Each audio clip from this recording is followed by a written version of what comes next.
Big boss season 9 చివరి అంకానికి చేరుకుంది. మరో 3 వారాల్లో ఈ షో ముగియనుంది. మరోవైపు ఈ వారం మాత్రమే కెప్టెన్సీ ఉండబోతుంది. ప్రస్తుతం హౌస్లో భరణి మినహా అందరూ ఒక్కసారైనా కెప్టెన్ అయినవాళ్లే. దీంతో చివరి అవకాశాన్ని ఉపయోగించుకుని కెప్టెన్ అవ్వాలని భరణి ఈసారి గట్టిగానే ట్రై చేశాడు.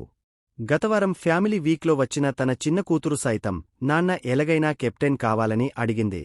దీంతో ట్రై చేస్తానంటూ మాటిచ్చాడు భరణి. కానీ ఇప్పుడు అతడి కెప్టెన్సీ కల సైతం చెదిరిపోయింది.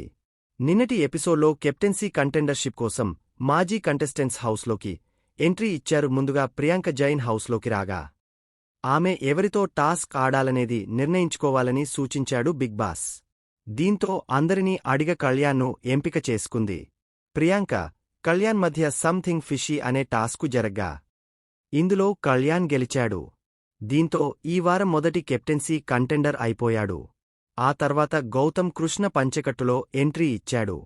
ఆ తర్వాత తనతో పోటీపడేందుకు భరణిని ఎంపిక చేసుకున్నారు. త్వరగా సరిగా అనే టాస్కులో గౌతమ్, భరణి పోటీపడ్డారు.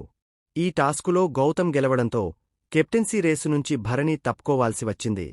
ఓడిపోయిన తర్వాత భరణి ఎమోషనల్ అయ్యాడు. కూతురు చెప్పిన మాటలను గుర్తుంచేసుకుంటూ బాధపడ్డాడు భరణి. ఎలాగైనా కెప్టెన్ అవ్వండి డాడీ అన్నది మైండ్లో ఉంది కాని మొన్న మిస్ అయినప్పుడే చివరకు వచ్చి పోయిందే అని బాధపడ్డా. ఇది రాసిలేదు. సారీ హాని పాపా. సారీ అమ్మా అంటూ భరణి ఎమోషనల్ అయ్యాడు.